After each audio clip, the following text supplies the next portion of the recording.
Voilà. Voyons en quoi GPO peut nous aider dans notre tâche quotidienne. Imaginons que ces deux polylignes représentent une cage d'ascenseur contenant la machinerie. Cette machinerie se trouve en toiture et elle dépasse d'1,50 m. Voyons un peu comment GPO peut traiter tout ça. Lançons GPO. GPO nous demande de sélectionner un objet valide et détecte effectivement que l'objet est valide et nous propose son écran d'accueil. Nous avons sélectionné la partie extérieure de la polyligne. Considérons que c'est le voile extérieur. Nommons-la pièce machinerie. Donnons-lui une catégorie, par exemple gros œuvre. Attribuons-lui un espace, cuisine, salon, séjour.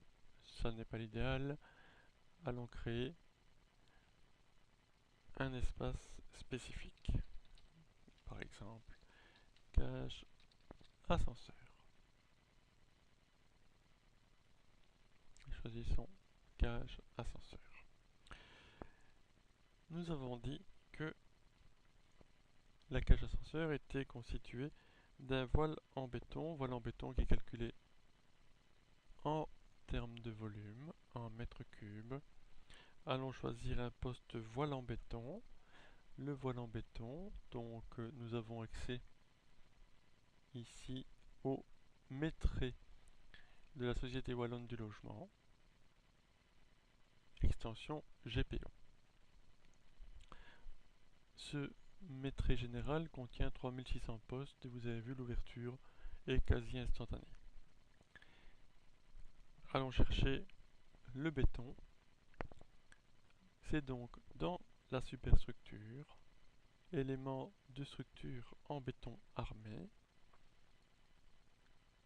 béton de centrale en élévation, ce sont effectivement des voiles. Sélectionnons le 2611A. Le poste est affecté. Utilisons la longueur de la polyligne.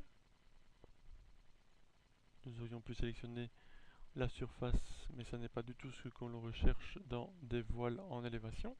Nous allons donc prendre effectivement la longueur de la polyligne et lui attribuer une hauteur pour la cage d'escalier et une épaisseur de voile. Qu'est-ce que nous avons? Une hauteur d'étage, une hauteur sous dalle, une hauteur sous plafond. Rien ne correspond à ce que nous avons besoin. Allons créer de nouvelles valeurs. Nom de la variable.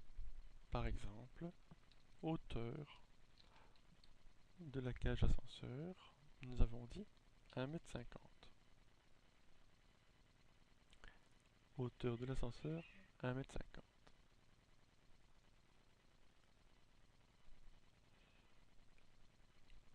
Mettons l'épaisseur du voile béton, nous avons dit 30 cm. Voilà l'épaisseur du voile béton. Allons attribuer les valeurs. Valeur 2, la hauteur de la cage ascenseur. Valeur 3, l'épaisseur du voile béton. La note, quant à elle, nous n'avons rien en particulier à y mettre. Nous avons toutes les données importantes. Nous pouvons mettre à jour. GPO a créé une ligne dans la base de données concernant cet objet pièce machinerie. La ligne numéro 1, l'opération de calcul numéro 6, qui correspond à l'unité volumique. Dans l'ordre, nous avons 0, qui est sans calcul, 1, 2, 3, 4, 5, 6, 7, 8. Nous avons le poste. Le 1 correspond à l'opération d'addition. lorsqu'une opération de soustraction sera demandée, la valeur sera de -1. Nous avons ensuite 4 valeurs successives, 0,01, 0,01, 0 et 0. La première valeur correspond à multi 1. Les autres valeurs sont respectivement multi 2, add 1 et add 2 qui sont disponibles seulement pour les blocs. La valeur 1, elle se retrouve ici. Elle correspond à la longueur de la polyligne. Une valeur que nous avons attribuée nous-mêmes, hauteur de la cage d'ascenseur, valeur 2. Le voile béton de l'ascenseur, valeur 3. La note, ici. Voilà la structure de la ligne. Cette structure-là sera constante. Elle se répétera de ligne en ligne avec la même représentation. Ajoutons une ligne. Nouvelle ligne. Nous avons introduit le voile béton. Introduisons l'isolation des voiles. Nous allons utiliser pour cela une unité surfacique. Nous allons aller chercher le poste 22 isolation des murs en superstructure, 22.10 isolation thermique, 22.13 polyuréthane, 70 mm. Le poste 22.13D est affecté actuellement mais pas encore sauvegardé dans l'objet.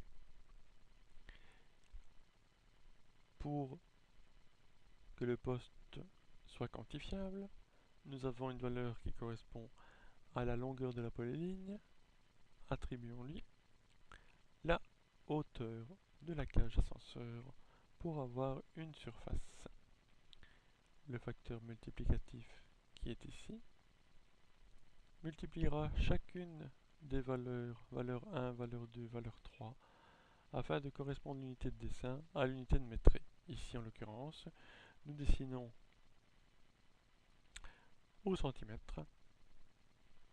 Nous avons donc besoin d'un facteur multiplicatif d'un centième pour obtenir des valeurs en mètres.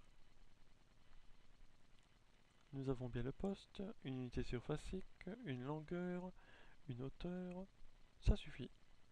Mise à jour. Ajoutons du crépi. Unité surfacique également, nouvelle ligne, unité surfacique, le poste. Fermeture de façade, enduit de façade, crépissage, crépissage sur panneau d'isolation sur polyuréthane. Sélectionné. Poste 45.23. Même opération, hauteur de l'ascenseur pour obtenir une surface verticale, une opération d'addition, un facteur multiplicatif, une note, sans rien. Mise à jour. Nous avons donc créé une ligne avec le voile béton, une ligne avec l'isolation voile béton, une ligne avec le crépi. Ajoutons-lui une peinture anti-graffiti, nouvelle ligne. Chaque ligne créée correspond à un poste. Plusieurs postes peuvent être attribués pour plusieurs objets. Ils peuvent être identiques également. Nous allons donc dire que la peinture anti-graffiti est effectivement une unité surfacique. Le poste qui correspond est le poste 81 peinture extérieure, travaux de peinture extérieure, sur béton enduit de ciment, anti-graffiti. Sélectionné le poste 81 26. Nous avons toujours besoin de la longueur de la polyligne ainsi que de la hauteur. multiplicatif, addition pour le poste 8126. Mise à jour. Nous avons effectué les opérations correspondant au complexe de voile. Nous allons réaliser la même opération pour le complexe de dalle. La même ligne servira pour la dalle de toiture. Nous allons donc créer une nouvelle ligne et nous avons besoin de mettre une dalle en béton armé. Unité donc volumique pour le béton armé. Poste superstructure, dalle portante en béton de centrale, coffrage ordinaire, 3 kN. Sélectionné. Le poste 2821A. Ici, nous avons besoin d'une dalle. Une dalle dont nous connaissons l'air puisqu'elle correspond à la surface de la polyligne. Donnons-lui donc l'attribution de la surface. Et attribuons-lui une épaisseur. L'épaisseur de dalle que nous ne voyons pas ici, ajoutons-la. Ajouter une épaisseur de dalle pour l'ascenseur. Valeur, nous avons dit 20 cm. Épaisseur de dalle de l'ascenseur 20 cm. Épaisseur de dalle de l'ascenseur 20 cm ici. Une opération d'addition. Le poste 2821A. Nous avons la surface, une épaisseur, nous avons donc un volume. Mise à jour.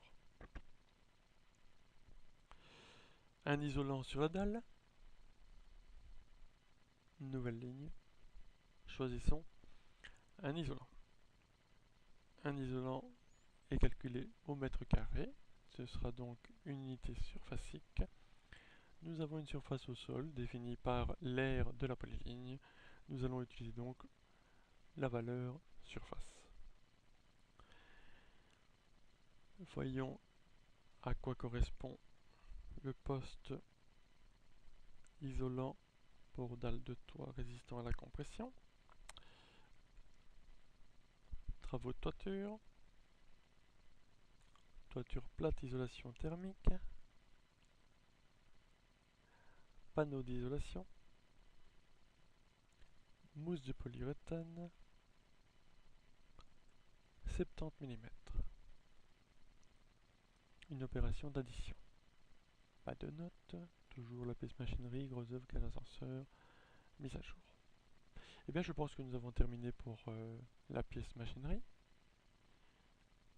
Allons voir l'autre ligne. Cette ligne peut représenter donc, par exemple, la trémie d'accès technique à la machinerie. La référence de l'objet est sans nom, puisque jusque-là, la polyligne n'avait pas été affectée. Donnons-lui un nom. Nom simple et clair, trémie.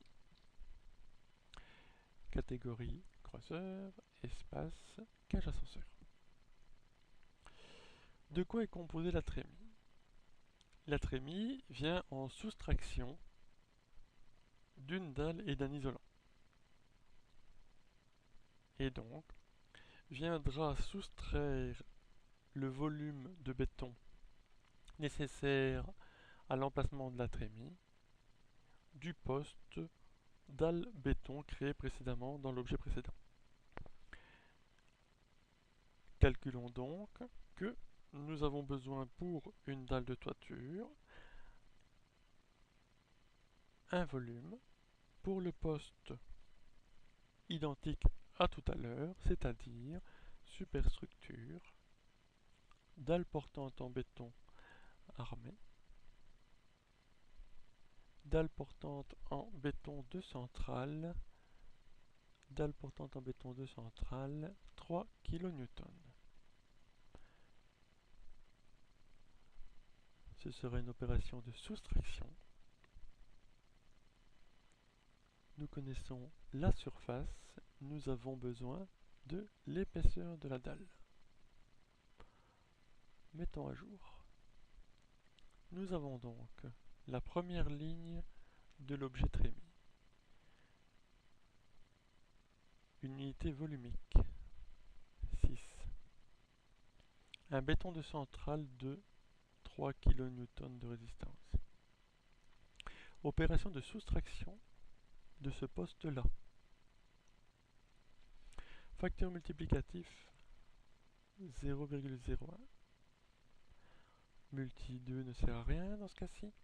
Add 1, add 2 ne sert à rien. S, la surface de la polyligne de l'objet trémie.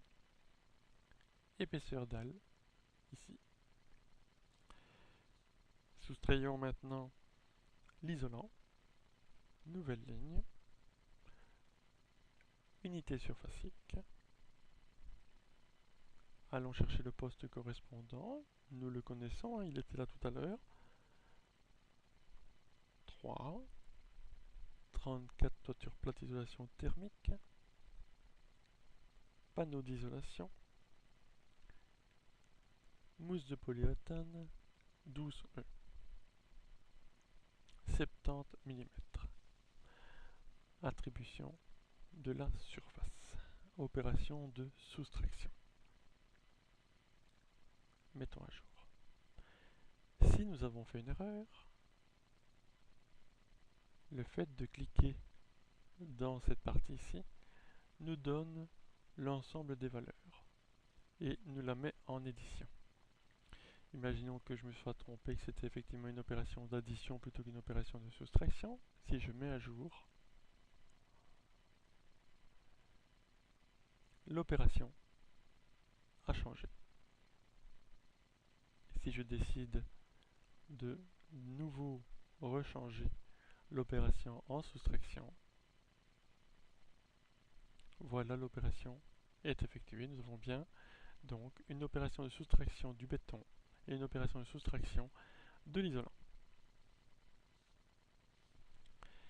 Il est parfois utile d'avoir un repérage quantitatif pour savoir le nombre de trémies que comporte un ensemble architectural. Créons donc une nouvelle ligne. Nous allons demander d'utiliser une unité quantitative, c'est-à-dire que le poste sera attribué avec une unité 1 ou moins 1 au besoin. Demandons-lui d'afficher une valeur qui ne servira pas dans le calcul, puisque la valeur qui sera exportée sera bien 1 et non pas S en tant que calcul, mais S en tant qu'information. Et attribuons un poste. Imaginons que le repérage des trémies se fasse dans le poste du béton. Nous sommes donc en dalle portante. Dans le poste 21 pour ne pas encombrer la lecture du 21A qui est actif en termes de quantitatif. Sélectionner. Éventuellement, nous pouvons ajouter en note que la valeur qui est introduite ici est une valeur pour info. Cette note sera également exportée sur le fichier Excel. Mettons à jour. Voilà les informations dont nous disposons. Voyons un peu comment GPO a traité tout ça. Une commande est active pour demander à la base de données d'extraire et de proposer ce que contient les objets. Voyons ce que contient cet objet-ci et voyons ce que contient cet objet-ci. Voilà ce que donne GPO. Nous avons cliqué sur la première ligne, pièce machinerie, qui fait partie de la catégorie gros œuvres, qui est située dans la pièce cage d'ascenseur. Elle comporte effectivement 6 lignes, une opération d'unité volumique, 1, 2, 3 opérations d'unité surfacique, une dalle en unité volumique et un isolant en unité surfacique. Toutes les données sont ici introduites à l'intérieur de la base de données du dessin. Tout est présent dans le dessin. C'est-à-dire que lorsque vous transférez le dessin, vous avez accès à l'ensemble de ces données. La trémie, qui est ici, voilà, trémie, toujours dans la catégorie gros œuvre, également dans la pièce cage ascenseur, comporte effectivement du volumique mais en soustraction, du surfacique en soustraction. Le poste 2821A sera soustrait de la valeur de la surface multipliée par l'épaisseur de la dalle de la cage ascenseur, alors que ici, nous voyons clairement que dans la pièce machinerie, pour le même poste, il y aurait une opération d'addition d'une surface correspondant à la surface de l'objet pièce machinerie et de l'épaisseur de la dalle. Opération identique pour l'isolation. Voilà comment GPO traite les infos que vous lui donnez. Imaginons que nous sommes confrontés à un bloc. Si nous réalisons une opération de copie de ceci, voyons comment GPO réagit. Demandons-lui d'extraire les données de sa base de données et nous voyons, aux surprises, que GPO a transféré toutes les données dans un nouvel objet. Vous avez ici le numéro de l'objet qui correspond à pièce machinerie deuxième édition, alors que nous avons ici le numéro qui n'est pas du tout identique comme vous le voyez. Celui-ci termine par 24, celui-ci termine par 40.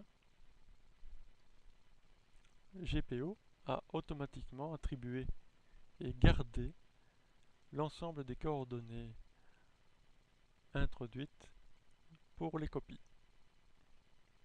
Ceci est très intéressant dans les autres cas.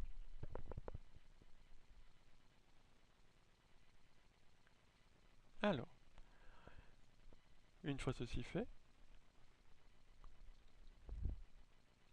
GPO nous permet de changer d'objet, d'introduire une nouvelle ligne, de sélectionner une ligne spécifique, la voilà, de supprimer une ligne éventuellement, de mettre à jour, on l'a déjà fait plusieurs fois, de copier une information dans un autre objet. Imaginons que je veuille copier cette information-là dans cet objet-ci, j'utiliserai cette option. Insérer tout depuis, si cet objet contient des informations importantes que je désire récupérer. Insérer tous les objets depuis. Un simple clic sur l'objet insère tout le contenu dans cet objet présent. Copier tout dans, opération juste inverse. Fermez GPO. Voulez-vous mettre à jour les informations? Nous n'avons rien bougé, donc non. Ces informations contenues dans les objets seront ainsi exportées vers Excel et l'ensemble des informations donnera un maîtrise récapitulatif, un maîtrise détaillé contenant les numéros des différents objets qui permettra un référencement total de l'objet en permanence. Une petite démonstration. Nous avons un petit logiciel, un petit applicatif démontrant la force de GPO. Imaginons que nous avons récupéré cette information du numéro de l'objet dans Excel. Nous demandons pour voir l'objet et voici l'objet qui a été introduit dans Excel. Tous les objets référencés ayant servi à l'établissement du quantitatif peuvent être trouvés à l'intérieur du dessin. Voilà comment GPO peut vous aider à réaliser un métré de façon correcte, intègre par rapport à votre dessin et surtout vous évitez les tâches fastidieuses de recopie des informations, surtout lorsqu'elles évoluent. Prenons un exemple. Si cette cage bouge, l'exportation qui a été faite ne pourra pas en tenir compte. Mais une seule nouvelle exportation changera le périmètre et l'aire de cette cage escalier. Si une opération venait à modifier la hauteur de la cage d'escalier,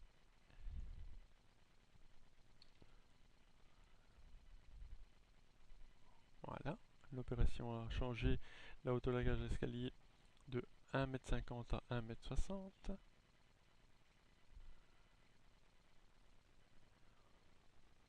L'opération a modifié automatiquement votre métré sans que vous y apportiez une quelconque modification sur l'ensemble des postes des objets qui ont utilisé cette variable. Voilà une petite présentation de GPO.